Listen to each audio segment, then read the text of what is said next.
germplasm can be supplied to the farmers at their doorstep. And then we are generating basically the raw material availability for wood-based industries, as there is a shortage. So there is a demand in this now. And one of the challenges, of course, the forest division cumbersome legislation in some states for harvesting and felling these plantations, even though they are on the farmer lands. Now what? Just a minute.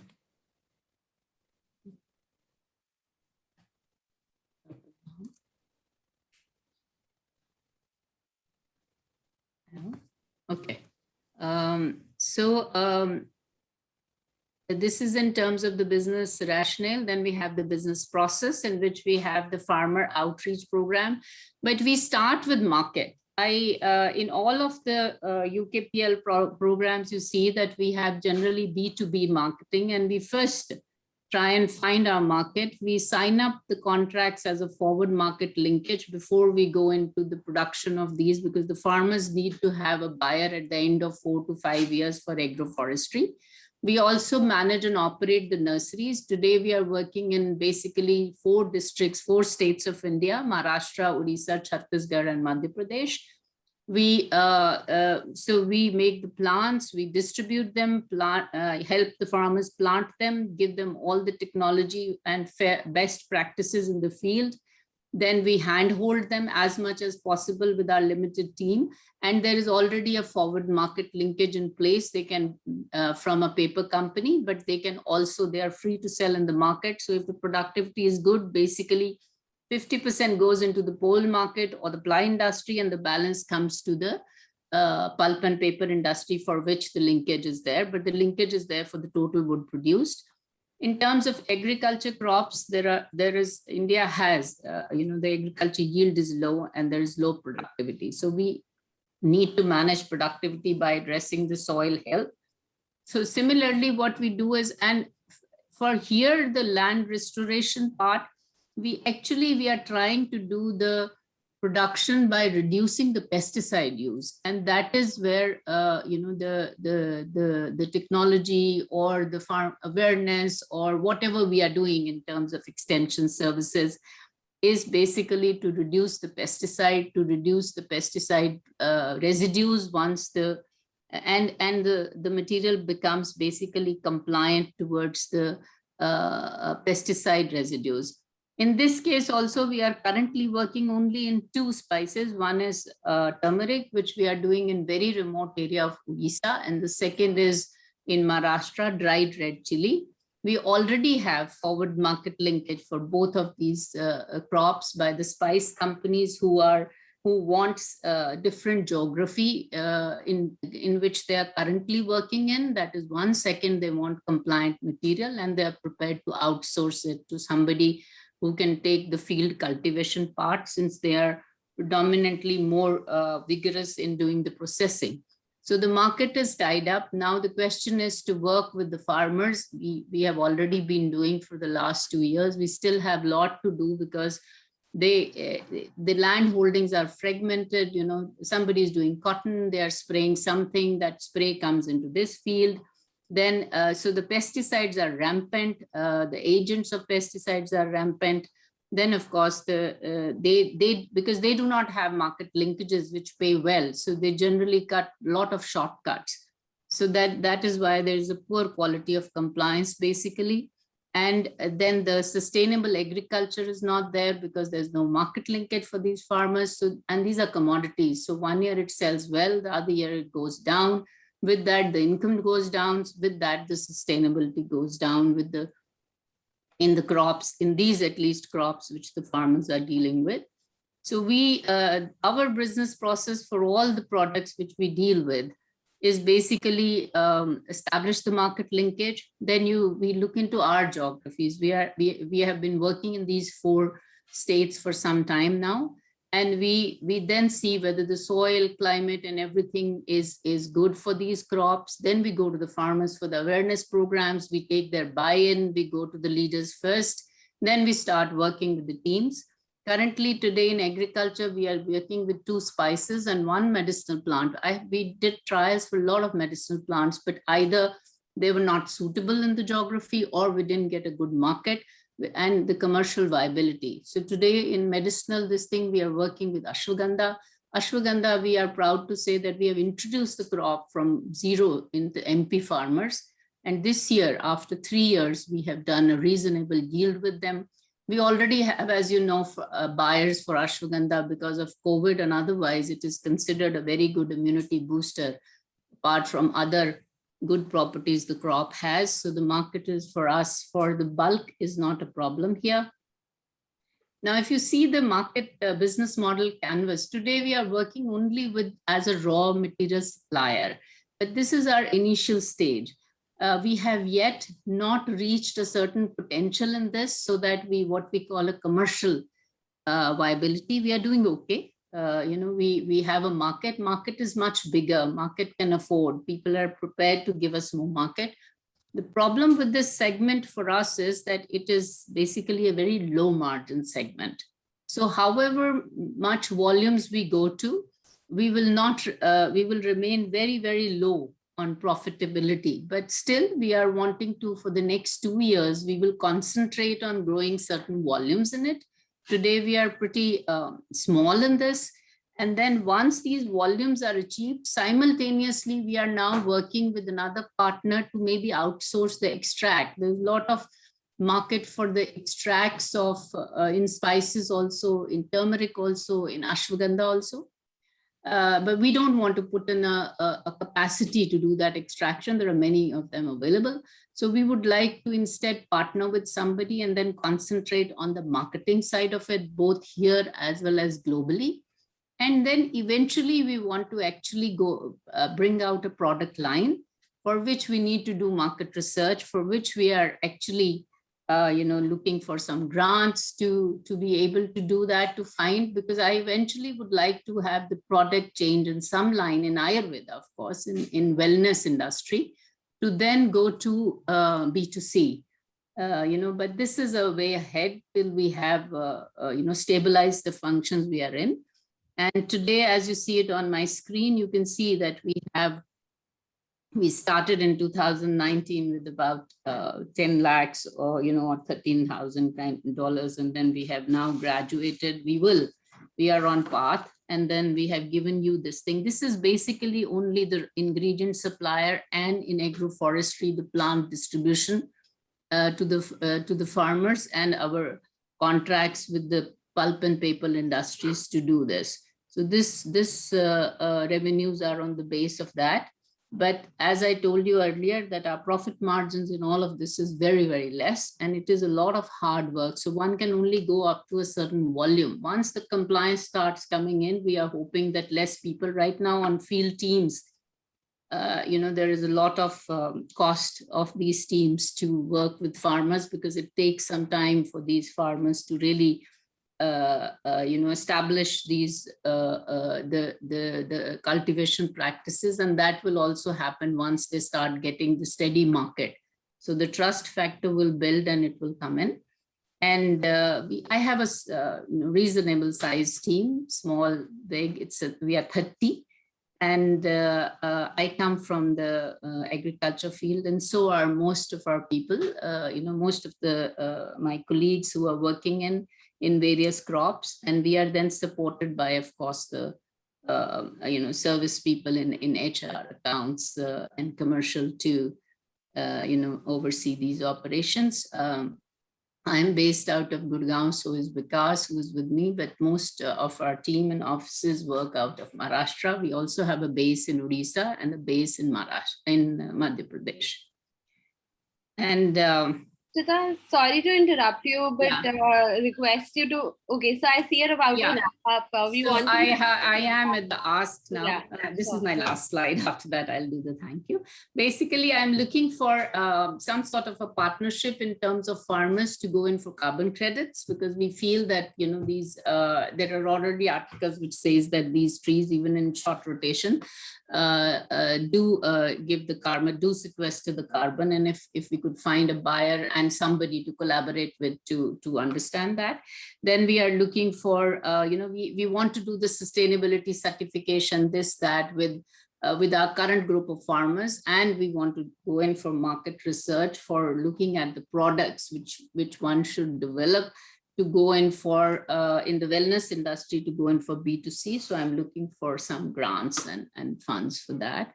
That is about it. So thank you very much for listening patiently. Yeah. Thanks, Suchita. I'm going to open the floor now for questions and feedback. Yes. So can I go first?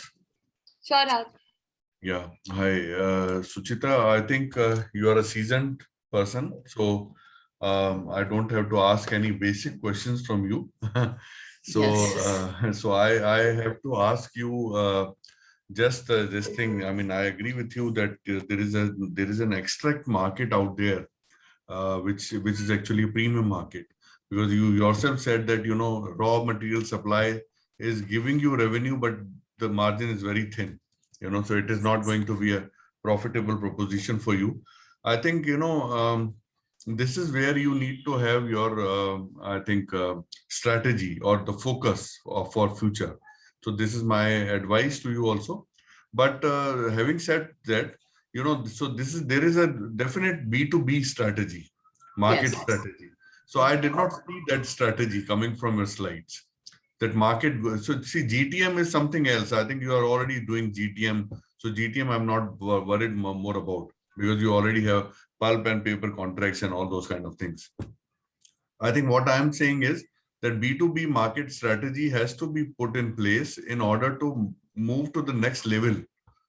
For example, the extracts or the oleoresins or all these other kind of premium products, the value-added products.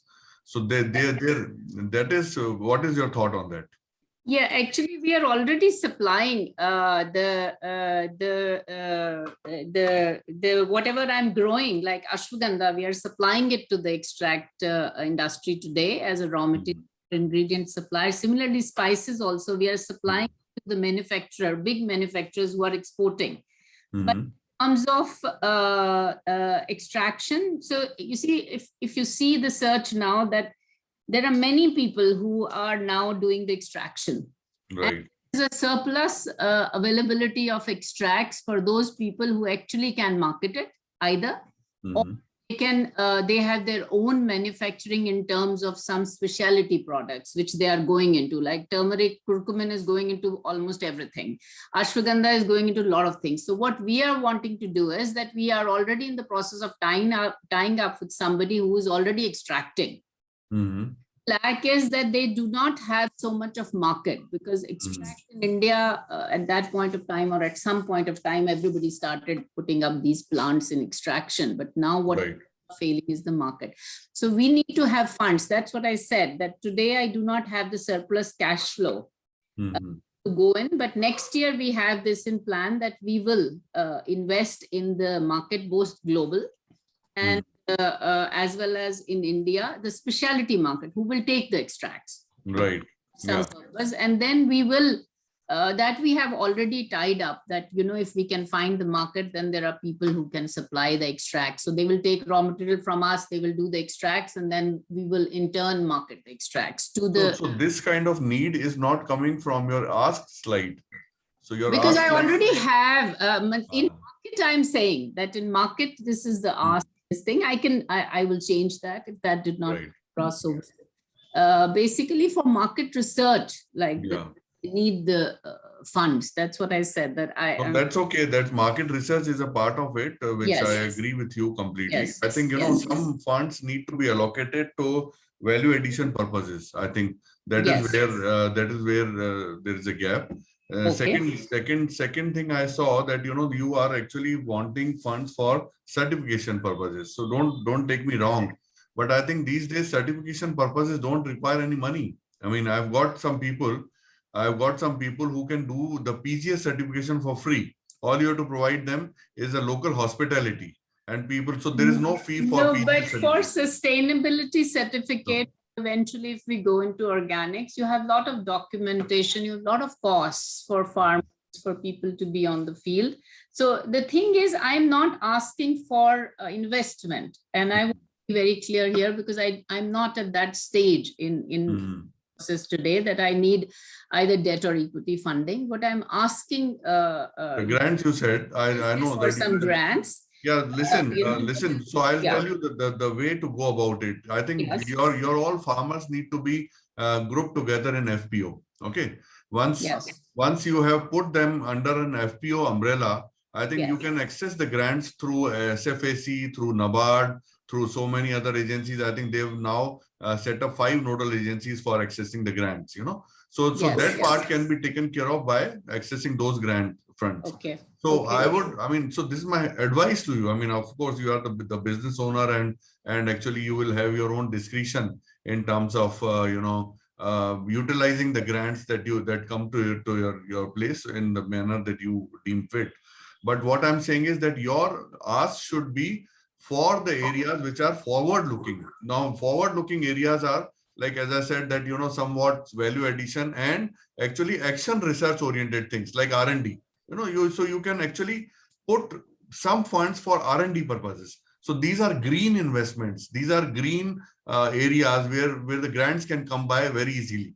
R&D. Yes. So the R&D should be your focus, because now you have done that, been there. That kind of a scenario I can see.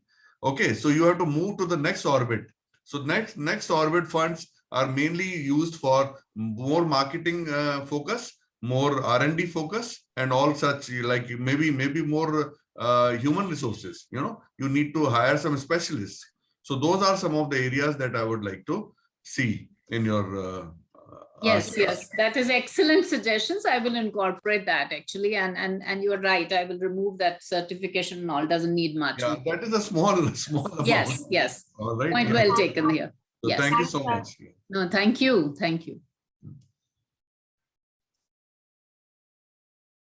Anybody else has any suggestions or questions for Suchita? I can go next if no one else is volunteering. Okay, so I enjoyed your presentation, Suchita. Thank you. And I think that the fact that you have a logo in place and everything visually, it looks really appealing, and there's a standardization to each slide, which is commendable. A couple of things that I felt were lacking is that, a few minutes into the presentation, I was still unclear about what exactly the pitch is and what the product that you're trying to market is. So I think what would help perhaps is to have an introductory or summary slide that sort of summarizes what exactly your presentation is going to entail, what your product is, what your challenges are, and eventually then you get to your ask. The second thing is that there were a few, buzzwords that were thrown around and they came very late in the presentation. So for example, you talked about carbon finance right at the end, and that's one of your key asks. So you might want to build in what your ask is into the presentation as you go along itself, right? Because I hear organic agriculture, I hear carbon finance, I hear wellness industry, backward linkages, market research. A lot of these phrases are thrown around, but they're all equally justifiable hooks, but there are just too many hooks for somebody to get interested in. So my suggestion would be to sort of zoom into the ones that you find most pertinent to your product and to what your ask is, and then tailor your presentation around that. Because a lot of the the background information that you're providing, while it's great that, it's so much time. Yeah, it can be taken out. Okay. Yeah, a lot of that can be taken out because it's distracting. The details distracts from the purpose of the pitch itself. Yes. So that was the other thing. I had a question where you said that forward linkages exist, right? And that you said that for a couple of products, forward linkages are not an issue. But then towards the end, I heard you also say that there is no steady market to instill trust in the farmers. So they're not. No, there is a steady, there was not, there is now. Sorry, I was trying to, so I was trying to tell that why is farmer not following the compliance so readily is that we want to see that 1, 2, 3 years, we are picking up the crop. So once they have, you see, farmer has a span, so we only started 2 years So and then COVID happened. So last year was the first year which we picked up the crop. So it will take us another 2 years for consistent market. I have the linkage for all the 3 crops, agriculture we are doing as well as agroforestry in terms of market. But what we need to do is, because we are new in 2019 and 2020, we couldn't do much because of the COVID embargo during that time of March, April. Now going forward, we find that what is the compliance ask is to them is to use better pesticides and to use less pesticides. So better pesticides mean more money for them, because I don't grow anything. It's their cost, their everything. So what they needed was for us to keep on, picking up their crop for 1 year, 2 years. So we will find better compliances as we go forward. Better compliances means for us to negotiate better rates with our buyers also, for the farmers. So that is what I meant basically. That Right. in 2-3 Okay. years for trust to build. So then you would say that even though you have forward linkages established, they still need to be streamlined further, right? We should not assume then that the work. No, the linkages don't need to streamline. Actually, market I have like for 500, 600, 1,000 tons of chili, say. But I can only give compliant material for about 100 tons. It's the farmer education which is taking time, not the market linkage. Okay, so if that is one of your biggest barriers, then what in your ask is directly addressing that? Because that is also linked to profitability, right? So what I see is that, you've spoken about market research in your ask, but are we certain that this will suffice for you to Yes. overcome the problem? Yes, because I have enough experience to know that this trust building takes its own time. Of course. And I don't need any funds to do that. It is a slow and steady process. It will happen on its own in another 2 to 3 years time. Okay, fair enough. So then, I mean, that then sounds well and good to me. Yes, for the ingredient supplier, I think we are on track, because of this. But what I need is, and what he also said was that one is carbon finance, which you have spoken very clearly about, which I will highlight. That is my ask in agroforestry. But in case of the extracts, one, I need to work on the bulk extract market, preferably globally and also in India. And the second is that I want to now develop a product in the wellness industry, for which I need what he said, he has put it very well, as an R&D or a specialist through Land Accelerator Forum to take us, to guide us towards that before we are even at a stage to ask for funding at a later stage. But I need to develop this now. Yeah. So what I'm hearing essentially is that you have 2 discrete sort of asks, right? One Yes. is for the agroforestry product, and the Yes, other yes. one is for the extractive, for the Yes, the Ayurveda product. Yes. Yeah, the Ayurveda product. So that Yes.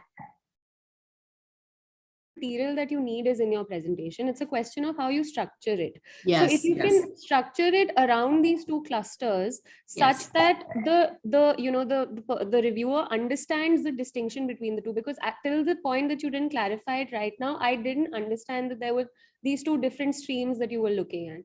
So perhaps if you led with that, and then Yes. your ask could, correspond to both clusters separately, Yes, I feel will like do. that might make the entire much more sense. And I will take away all the filler stuff which has been filled in. Yeah. Basically, everybody knows. So I will deal with agroforestry one, and then ask in that, and then again the agriculture and the extract bit and the ask for that. So maybe that will be better cleared then. Yeah, I think so. And I think apart from that, I think all of the information that you have, it's extremely compelling, and the case that you're building is also fantastic. But yeah, just I think a question of structure and just timing it a bit better, and you'll be good to go. Yeah, we'll modify as per your suggestions now. All the best. Thanks. Thanks, Srishti. Adding to what Srishti said, Suchita, Looney was a guest speaker at one of our sessions, and he put across an amazing structure that you can use for your pitch deck, and also emphasize that less is more. Yes. So you can refer to that framework on Mighty Networks. The session is also posted over there along Yes. with the slides. I will do that. I attended it also, and I will do that also. Also, I had one question, Suchita, that how do you ensure your farmers are actually, practicing regen ag, Practicing. regenerative agriculture? Because that is what I said, it's a slow process. We have teams on the field and we select the number of farmers we deal with every crop cycle. And there are very frequent visits and very frequent meetings wherever we can have, because, and so we know what they're putting into this thing. And we also have good people working who are then advising them, especially soil health. I am very, very keen to do that. And we are now changing the total practices or cultivation practices for, this soil health field to increase the productivity for these farmers. But we have the track record, we have the documentation, we issue a passbook kind of a thing, which our guy also writes and they also write. So extension services is something which, I have been practicing for many, many years now, and we do that in this field also. So you can trace ourselves, we have to. Trace the farmers, because at the end of the day, we must know the non-compliant versus compliant. Otherwise, when you will make the lots of the crop because each and every lot is sample tested by the buyer. So we need to have so they ask before that, what is the farmer gradation? What is the farm gradation? So we have all the, all the parameters to do that. And we have very, very active staff presence, actually, very active. So I think, since you're tracking this information, you should also include an impact slide, where you can highlight your environmental impact, maybe, of course, like, carbon sequestration. And I think it's a very slow process. It's a long process. It takes time to reflect. But, maybe you can say that, these are the metrics that I'm tracking, environmental, social. Yes. Okay. Yes. I would like to pass it on to anybody else in the audience who has any questions or recommendations for Suchita. I had just a question. In a year, you have been able to scale up the turnover significantly. Yes. So is that existing agroforestry that was harvested, or was that developed under your project? No, actually, okay. So we have this contract with the pulp and paper industry to develop the wood raw material into their catchment areas. And I was actually earlier working with them also, before I branched out to start my own startup. And we know these farmers, so we have a certain number of plants. We also have a contract with them to operate the nurseries. So I have an idea of the germplasm and how to do it, because of I work in this area. So what we do is that we plant 50 lakhs of or even 50, 60 lakhs, whatever they give us a contract for. They give us a year prior, because it takes 1 year to grow and the second year to plant. So we plant. What species are these? We are using 4 species actually. It's predominantly eucalyptus, because we use the rain-fed areas, and also eucalyptus is not eaten by the cattle. There is a lot of stray cattle in the farms or areas where I work in. But the second is what we call Lucina or Subabul. That is the second species. In Odisha higher reaches, we do a lot of acacias. We do in Andhra and other belt, the farmers take from us Casuarina. So all these 4 species are supposed to be short term. That means 5 years, 4 to 5 years. You can harvest them. For farmers to grow longer than that in an agroforestry network is almost impossible, especially the small farmers which have this 1 hectare land or 2 to 3 acres of land. They need some income. So they give us half an acre or 1 acre, and the balance they use for their annual crop. But we have also now given the models in which they can do agroforestry within the trees also. You can either do it in the bunds, or there are certain specifications in which they can grow both trees and crop. And actually with wood prices is also a cycle. Right now it's on the low cycle because the construction and things like that is not happening. But once the economy comes back on ground and it goes up, then farmers want to do that because less labor no pesticides, so a part of their land is like, we sell it as a fixed deposit, that you grow this for like 4 years, and then after 4 years, there is a cycle. So if he does half an acre every year, then, in 2 acres, then every 4 years, they will harvest half acres, and then it is continuous harvesting. Most of these species also grow for 2 rotations, so he doesn't have to change as well. And we have seen that with this species, with agro trees going in, the carbon mitigation, the climate mitigation is there. Most of the times, these species, the trees are not affected, so they get some yields out of it. And it also, gives the soil, there is a lot of soil binding, there is a lot of stoppage of runaway water. There are a lot of benefits already listed for trees, but they are there. And so because of this contract with the paper company, then we distribute, we produce and we distribute. So we've been doing that 50 lakhs every year. So after 4 to 5 years during the first harvest, you can then also measure the carbon sequence. Of course, we measure the survival and the growth rates. Right. So these farmers doing forestry and other things like turmeric and things you said, chili, Yes. same or are they different? Some of them are same. That means we do in the same area of Gadchiroli near Maharashtra, all this. So some of them are same. That means they have trees also in one patch of their land, small of them, and they've taken. Chili is a traditionally growing area. We have not done much to introduce them to chilies. They are doing it, but we have introduced agroforestry. Some of them are same, some of them are not. Okay. And the margins, final question, what is the margins that you have on these various lines of business?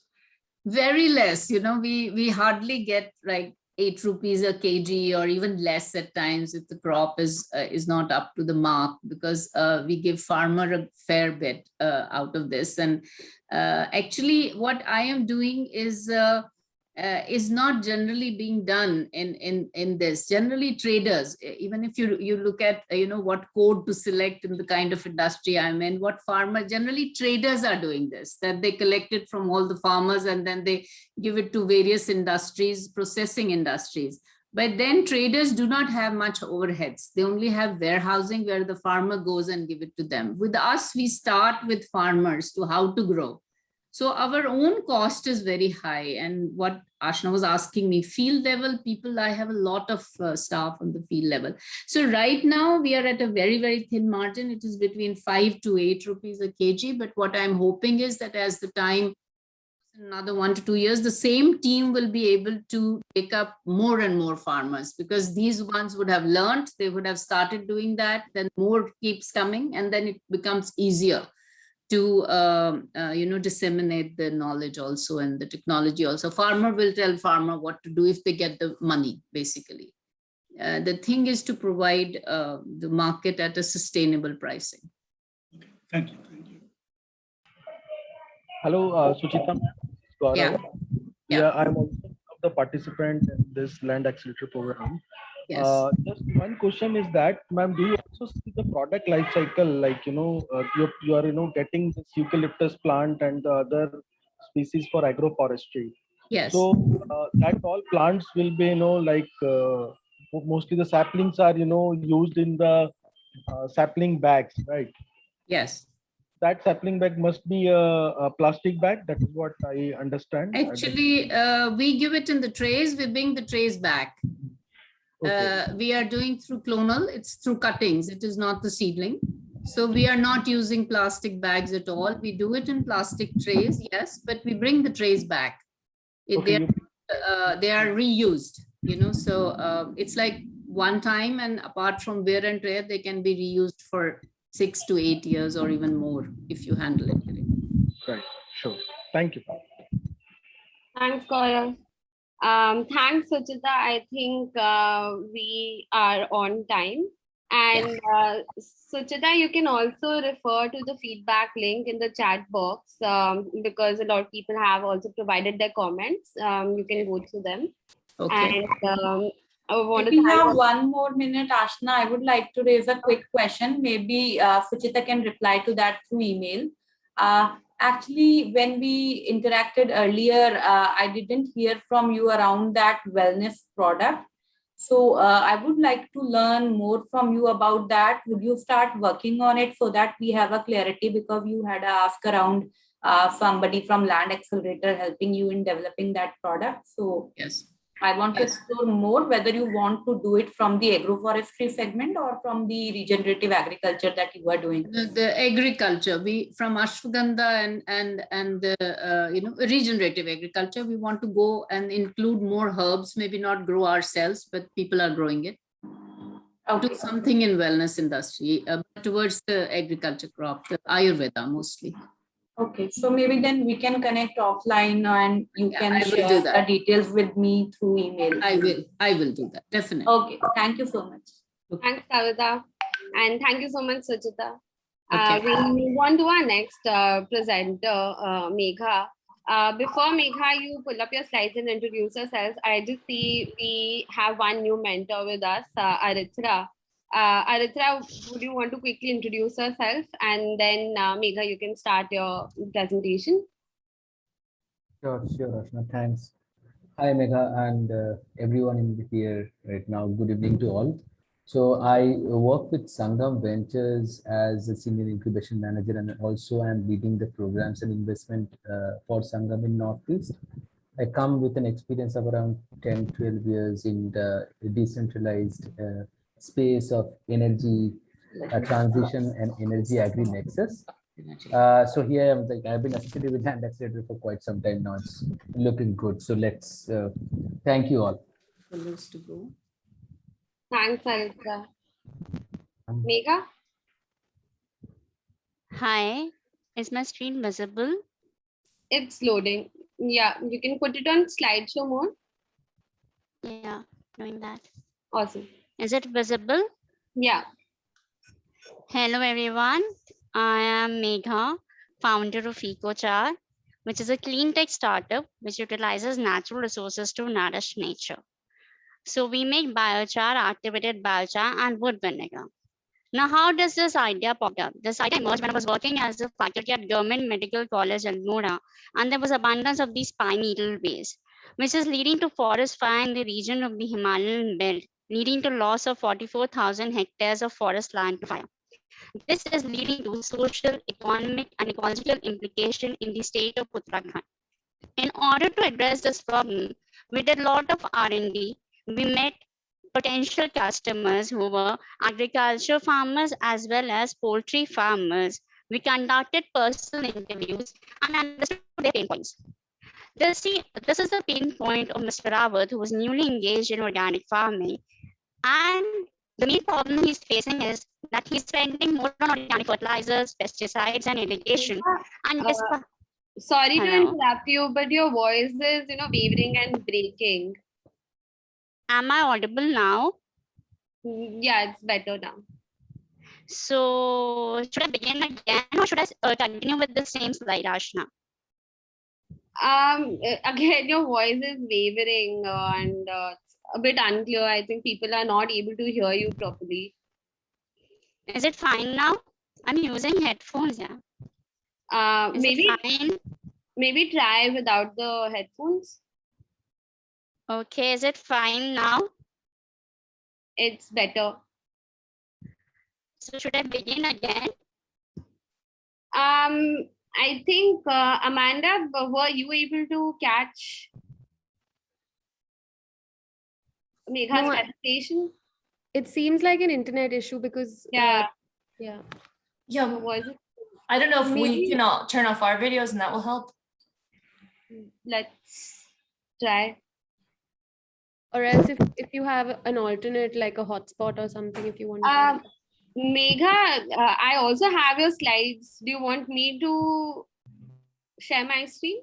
Should I use my phone instead of a laptop if you want? Should I connect again?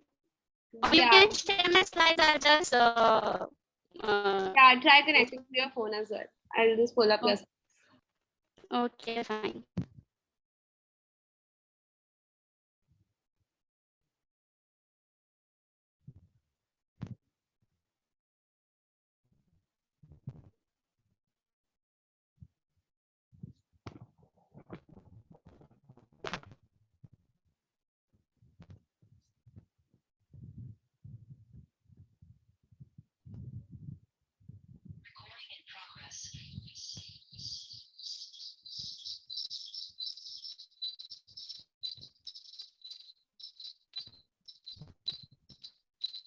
Megha, I think you should disconnect from one of your devices. Yeah.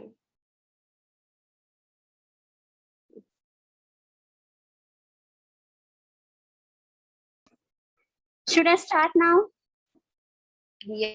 Yeah. Can you Is see it my fine screen? now? Yeah, it's better. Yeah. Hi everyone. Sorry for the issue. EcoChar is a clean tech startup which utilizes natural resources to nourish nature. So we at EcoChar make biochar, activated biochar, and wood vinegar.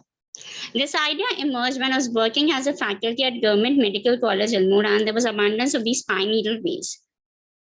Ashna, could you move on to? These pine needles are highly prone to fire, and this has led to loss of forest land to fire to around 44,000 hectares.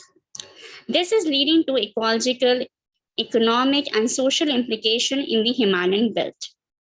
In order to address this problem, we met our potential customers, did personal interviews, and understood their pain points. Here is a pain point of Mr. Rawat, who is newly engaged in organic farming. He's spending more on organic fertilizers, pesticides, irrigation, and is not satisfied with his business because the crop yield is less. Another potential customer are poultry farmers, and the obvious pain point faced by these farmers, Ashna, next slide, by these farmers is the abundance of the ammonia in the litter bedding. Now, this ammonia being pungent gas irritates the mucous membrane, attacks the lungs, leading to respiratory distress. And it also weakens the immune system of the animals. The only solution by these poultry farmers is ordered to use antibiotics. Now, when they're using antibiotics, it enters into the food chain, either through contaminated crops, the organic fertilizer that is contaminated with the antibiotic resistant bacteria, or the meat that we are consuming. This has led to antibiotic resistance and around a death of around 7 lakh per year.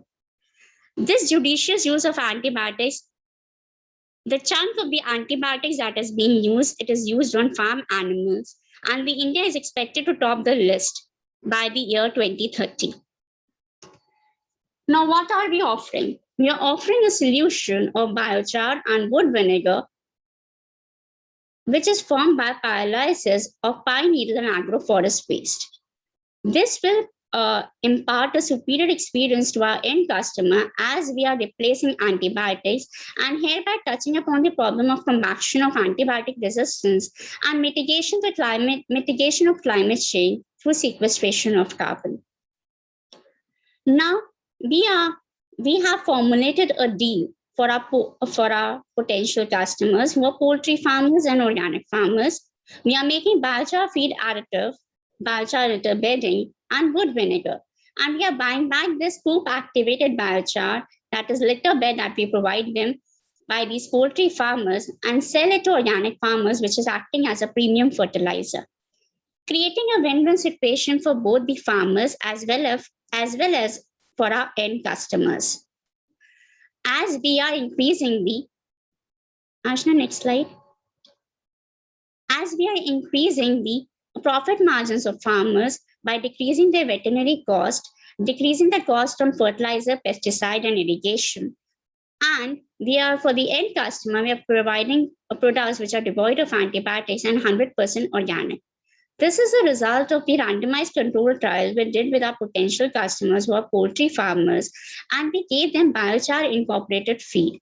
And there was significant increase in the weight of these birds without the use of antibiotics and growth promoters. And also the quality and the quantity of the egg and the meat that was produced by these poultry farmers was also enhanced. Next slide, Ashna. Currently for poultry, our focus market is Uttar Pradesh, and for organic farmers, we are focusing on Uttarakhand as well as Uttar Pradesh.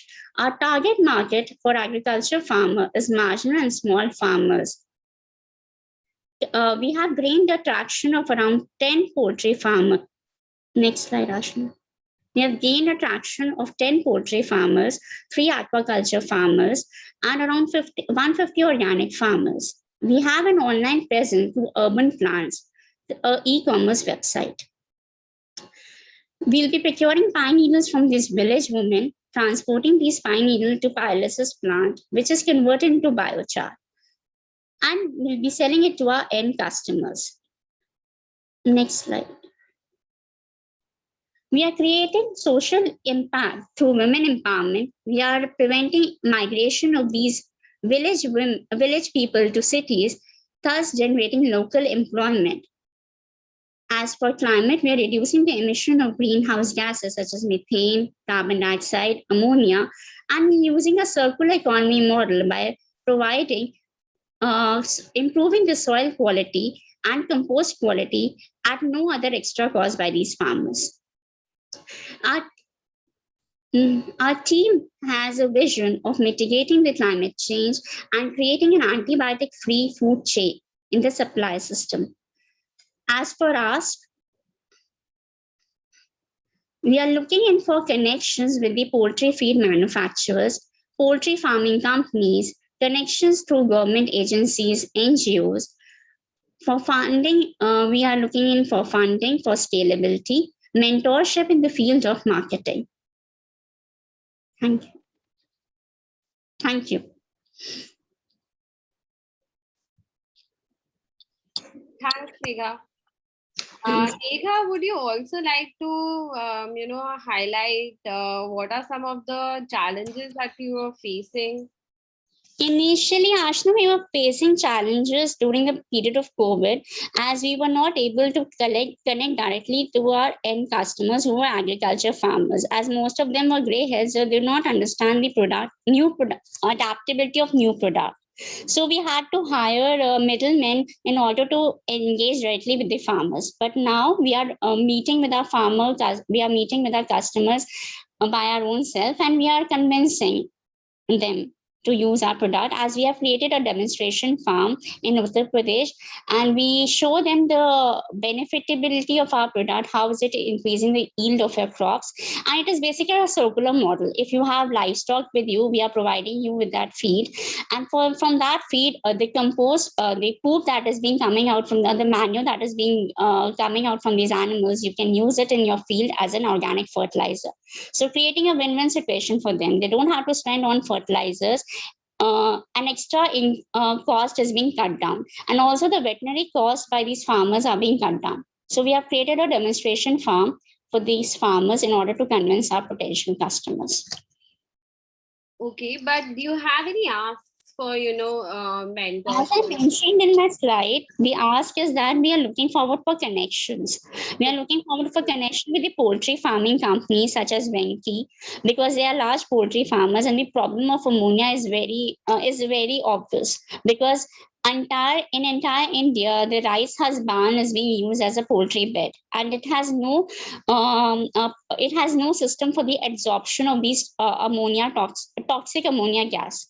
And this is leading to diseases. And in order to make their product market fit, they're using antibiotics and growth promoters to restore the health of these animals.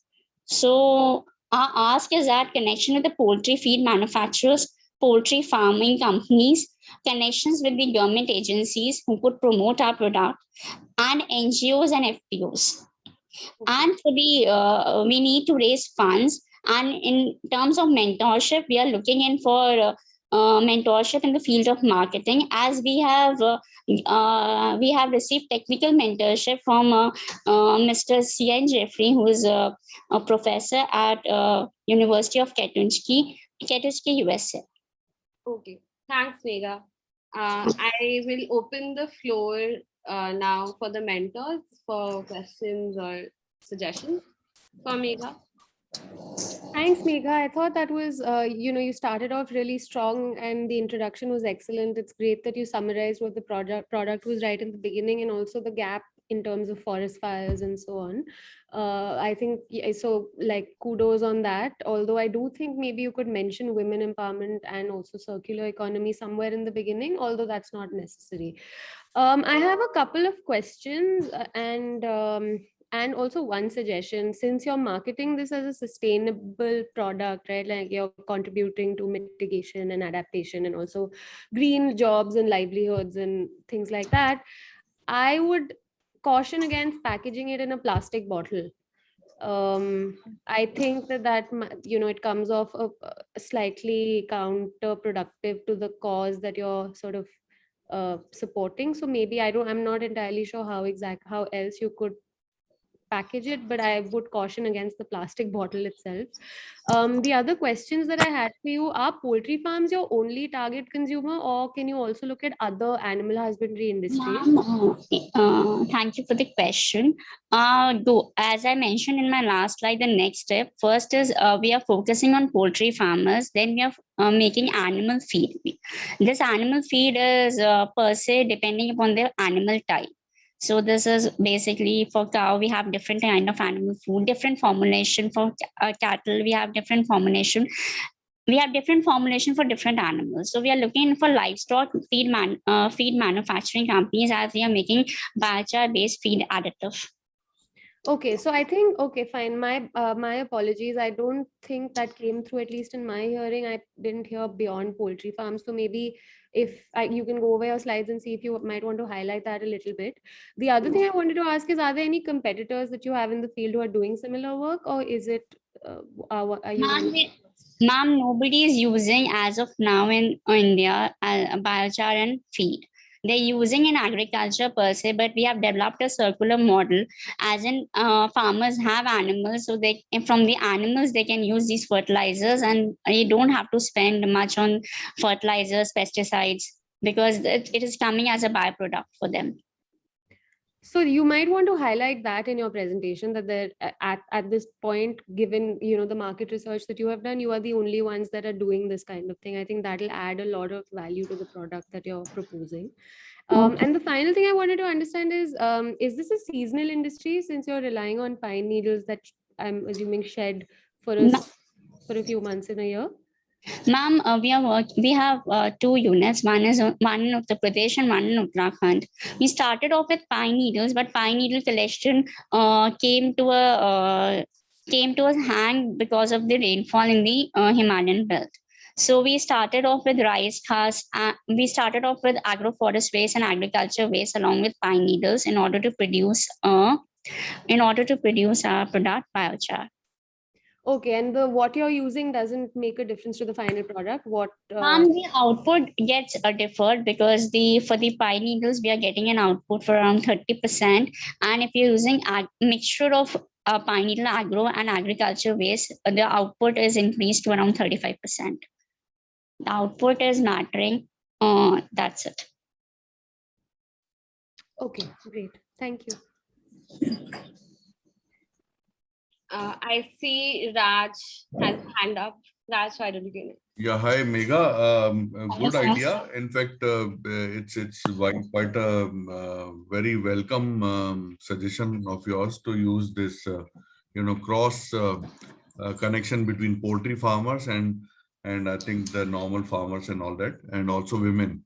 So that's a good point. All I want to understand is that where does wood vinegar come into the picture? I could not understand it fully, that how you are integrating wood vinegar into the system. Sir, thank you for the question. The wood vinegar is a byproduct, and it by the process of condensation, the vapors are being condensed, and we get a byproduct as wood vinegar, which is it is used as a pesticide. It can be also used to kill the enteropathogenic organisms which are present in the ruminants as well as the other livestock animals. So we have a different ratio for different usage. So which means that by producing biochar, you are also producing wood vinegar as a byproduct. Yes, sir. Yes, all right. Sir.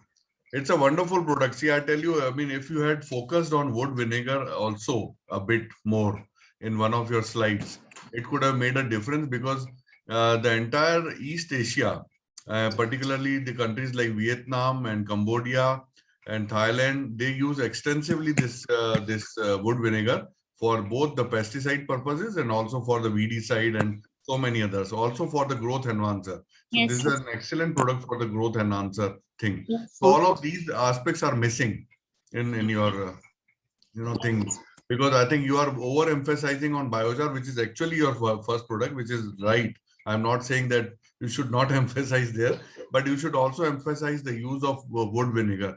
because Okay. this is a gray area. People don't understand what is wood vinegar and what is the importance of wood vinegar. So I think this is where you should actually highlight and also make it a more better value proposition for the farmers. That's number one. Number two, as you rightly pointed out, that poultry feed manufacturer, for example, not poultry farmers. I think poultry farmers may be a different set of people altogether that you are focusing, and there is a different strategy to reach out to farmers. What I'm saying is that if you want to reach out to poultry feed manufacturers, what would be your value proposition? Like, why would they buy from you? I mean, if it is, I think it should cost money, you know, your biochar and all that. Or so what is your kind of, you know, what is your pitch for poultry feed manufacturers? Sir, the USP of our product is that they're spending more on antibiotics as per the ammonia purpose, right? So Mhm. due to ammonia, they are getting the animal is getting various health diseases. So in order to prevent that, as well as a new market is open for them. We haven't heard of organic meat. We haven't heard of organic chicken. We haven't heard about organic vegetables. So it is again a USP for them to open up a market. Companies like Venki and all, they can they have the potential to open up a new segment such as organic meat for a subset of people who can afford them. So, All right. So again, this is not coming up from your presentation. sir, actually the presentation was not in my hand. So I was every time I was focusing on Ashna, next slide.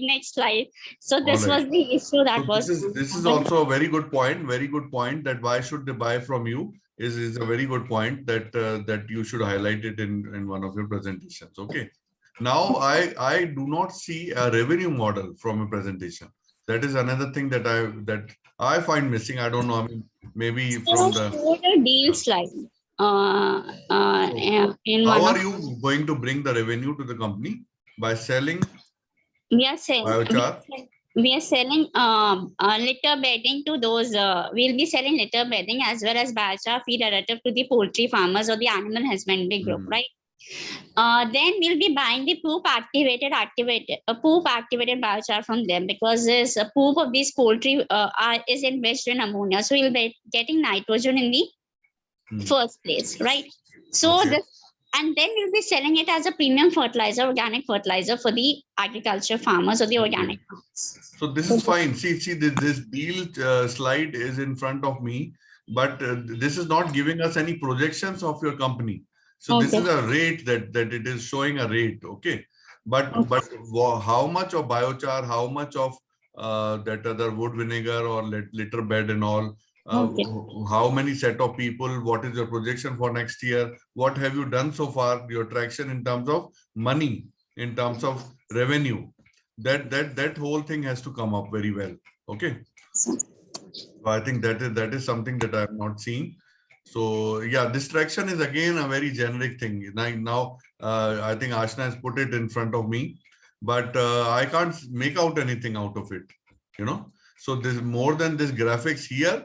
The traction has to be only a tabular form. Okay, it will give you the idea only through a table, that what is what. Okay. And then finally, if you are not asking for any money, I think you are also doing a mistake here. Okay. So I would say that you should have some ask in terms of, I think this was also done by my previous, I think, colleague, that she was asking you about what is your ask, and you did not say anything in terms of the money. You only said that you are asking for connection, you are asking for mentorship or whatever, but you did not say about money. So there has to be a need for money, and what is it going to be used for? So that is also to come up very clear. So it is mentioned in the slide. Ashna, could you please highlight the slide on presentation mode for me? We need money for scalability for this. So we have a model for women, village women as well. I'm showing in this the TLUD stove. We are planning to distribute these TLUD stoves so that they can make biochar, and we can buy biochar directly from them. And this will again has an health implication. The normal stoves they are using, they're burning this wood, and this is leading to respiratory distress to women. So we are planning, we need money to distribute this TLUD stove, which will make biochar, and we can buy biochar from them, and it will also provide a smokeless cooking for these village women. And second, we need money for increasing the So number this of. is it? So whatever you said now, is it coming up from the slide? Unless you explain, it is not coming up. Okay, sir. You understand? So Okay, you sir. have to break it down into the actionable points. Those Okay. actionable points are missing, ma'am. You have in order to make it a more visibly attractive presentation, you are missing on the basics of all this. Okay, so Okay. please work on it. Okay, sir. Otherwise, your idea is fantastic. It's terrific. I would wish you all the luck, and I think you're going to do a lot of I think good work for not only for yourself but also for the community and for everything around us. Yes. Thank you, sir. Yeah. Thank you. Thank you, Raj. I see Aritra has his hand up. Hi. So thanks, Ashna. Megha, first I have one question for you. Then to answer your question, I'm connecting you for someone. I have someone in mind. But before that, I need two answers from you. Number one, when you're talking about pine needles, are you concentrating only on Uttarakhand? Yes, sir. As of now, Okay. we are Okay. focusing on 2 districts, Pithoragarh and Champawat. Did you know there is a policy in Uttarakhand on pine needles to electrification? You need to find out about that, because then most of your supply chain will be distracted. Okay, Sorry, sir. disrupted. Number one. Okay, Number sir. two, if which Raj sir just now said, what is the value proposition of the feedstock providers, that you need to define very clearly before I connect you with the person. Okay, sir. Number 3 point, what is the recovery ratio of pine needles into biochar? So it is around 30%. We are producing 200 kg of biochar per day, I've mentioned in the slide. And we for that 30% around, we need 600 to 700 of pine needles in order to produce a 200 kg of biochar per day.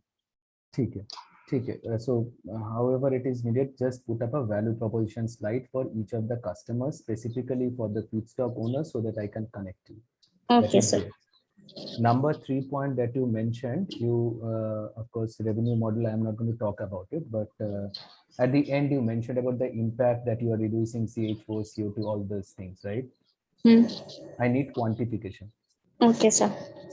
How much and how, and with scale, how much you're going to reduce. Okay, sir.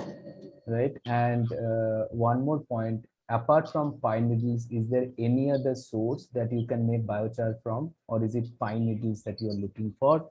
If yes, then apart from Uttarakhand, you also need to understand the Himalayan belt. For the northeastern belt, it is also there, because I think the source of production of your biochar and the source of consumption of biochar should be in a similar region for you to have better kind of value proposition and a better cash flow or money in your hands, right?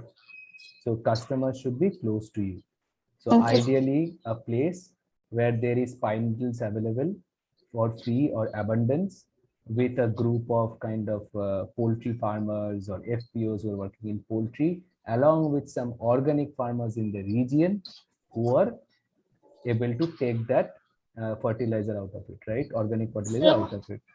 Can I answer this question? We have, sir, we have engaged with 3 coordinators under which there are 10 village women each.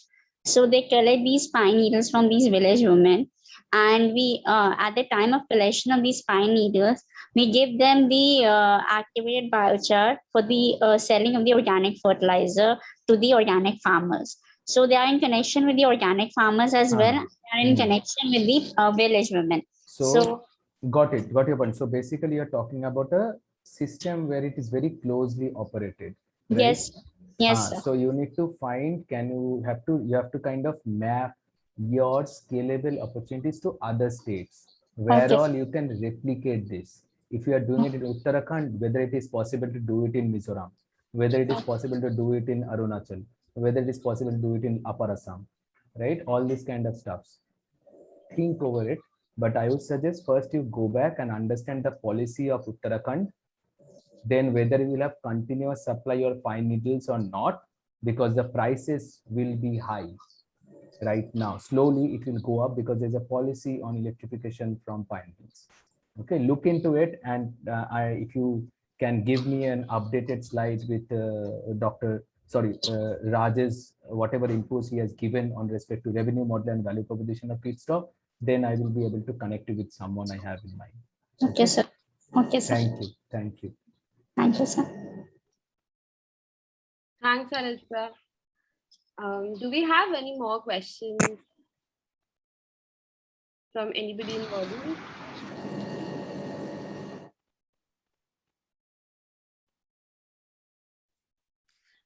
While we might have a breaking questions, I'd like to remind everybody, hey guys, it's Amanda.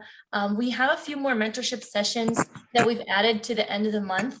So I want to paste the link in here. If any mentors will also be sending out another reminder to people via email. If anybody would want to come join us towards the end of the month, that's like the 26th, 27th, or something like that, the last week of November. So I just put that in there in the chat box, and definitely want to refer our speakers, our presenters to the doc that many of us have been keeping notes on. So that's something that you can have, and we'll also get the recording to you as well. Thanks, Amanda. I think Emmanuel was about to. Yeah. So, Megha, the poultry industry is monopolized by a few large players. And if you want to enter that space, you will need to have a lot of scientific data. So you'll have to really have some trial farms running where you put to use all this technology that you have and capture information from there, and then be able to establish, because even the feed is supplied by these integrators. So they provide the chicks, they provide the feed, they provide the health to the animals also, and the market connect, large part of the poultry industry. So any new introduction will be very carefully evaluated by their scientists. And all of them also have vaccine manufacturing and all that. So that is where I think they will need data, scientific data, before they accept any of the offerings that you have. But you could right away, in fact, approach them with what you're trying to do, so that they will know, and they will maybe also tell you how it is to be done and what is to be done, because you're saying that it will substitute both antibiotics and hormones. Yes, and sir. hormones also, both. Yes, sir. And also this paddy grain, what they're using, that will be replaced by biochar, is it? The poultry farm. Bedding, the rice bran bedding that they're using can be should be replaced by that product, because it is absorbing the toxic gas, that is ammonia, which is not being absorbed by the rice bran husk that is being used as a litter bedding as of now. Okay. So that also, I think, will require some validation. That will be easier, since that is only the flooring part. So validation, as in we did a randomized control trial with our potential customers. So how do we validate, as in we need? So whatever, veterinary institutions are there, IVRI and others, right? Okay, sir. Or there are journals. You will have to publish your work in that. And then it would get validated. So either Indian Veterinary Research Institute has to check it out, or even these private companies have their own doctors and scientists at work. So somebody will have to do it. If it is not the feed part, other thing, maybe they would be open to some trials. But for the So feed, we are into trials as we are integrated by IIT BHU through RKVY Raftar stream. The trials on agriculture plant has been started because the institution has been opened since 10 days as of now. So correct. we are planning to do a trial on agriculture crops with IIT BHU since we are incubated there. Sure. So it will be So, like any research, what you do has to be validated by another researcher. yes, sir. That is how it has to be done. Because it all involves economics again.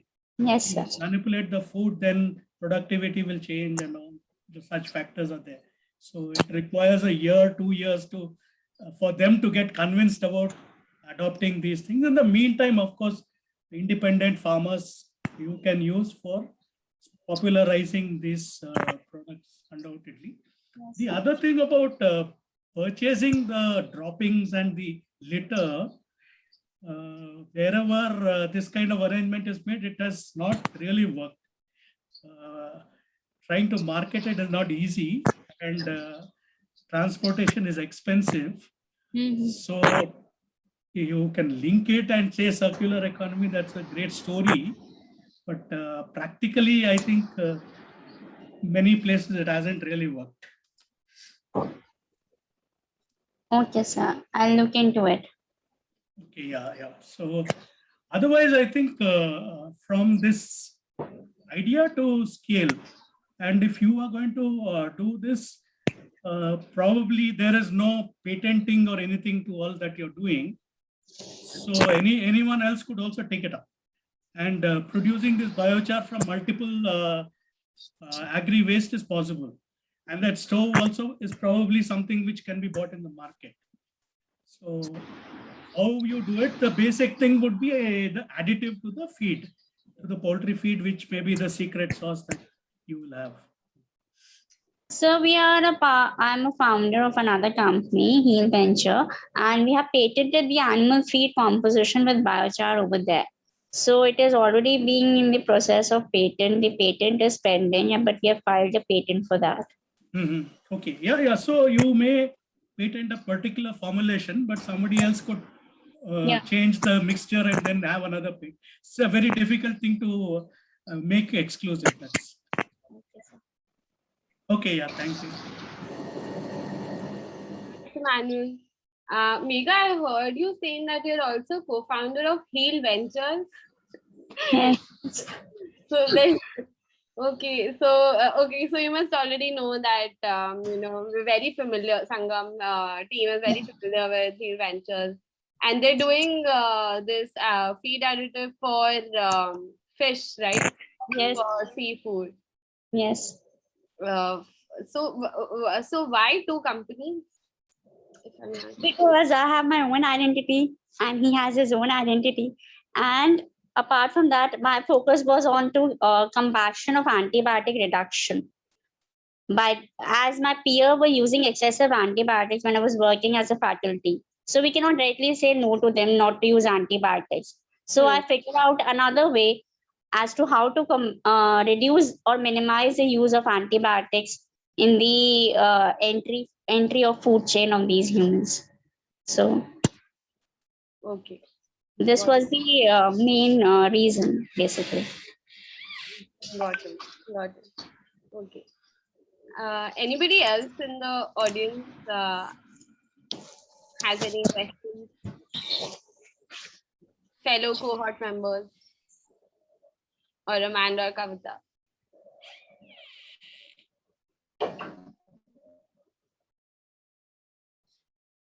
Well, I think everything is fine. And just, I think sometimes we actually, when we have a few seconds at the end, we can ask if Megha has any questions for us or comments on what we've said so far. Megha? Hi, Amanda. My basic ask, I'm just, the ask thing was I was worried about as to how to proceed further and how to break through these connections with the poultry farming manufacturers and poultry farm industries. This is my main ask, and how to move on to raising and funding thing for scalability of my project. Okay, so if you are looking for the poultry farming and people on the call have not known who that is, it's probably because we don't live in your part of India. So I think that might be something that as an entrepreneur, you need to maybe figure out by yourself. Not sure anybody from India have any more tips on that. On that particular pain point that she's feeling. Then as far as how to look for funding, you need to get your impact numbers together. You need to get your traction together. You need to get, be very transparent about your profit and loss forms. So have you been working with an accountant so far or keeping track of the profit and loss? That's really important. And so you can put those numbers in an annex slide of your deck.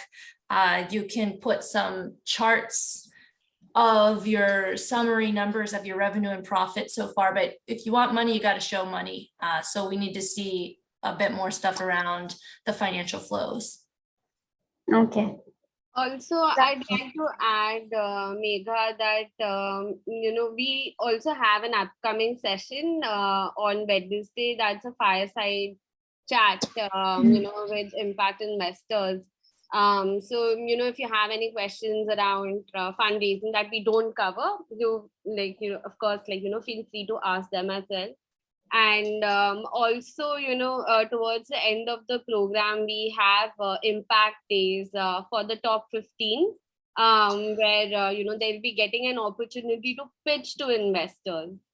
So, that is also something, the Land Accelerator is providing you an opportunity to connect with impact investors. And of course, with that tools, refine your pitch deck and, how you're thinking about your ventures while you fund. Sure.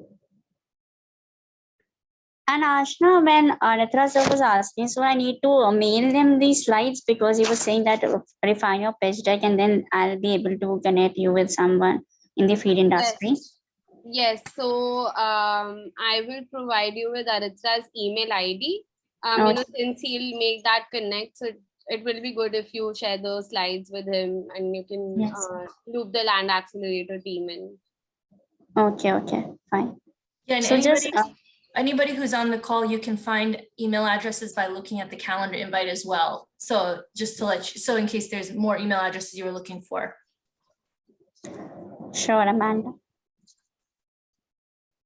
So for fundraising, this is a very decentralized process that you're having, where you will give the stoves to entrepreneurs who will produce the biochar. Then maybe you will procure it, and then you will market it. So it's not very clear. The business model clarity has to be there, where that money is required, how it is going to be done. Lots of things, to be worked out before a formal investor like a PE fund would look at your business. There's still time to go for that.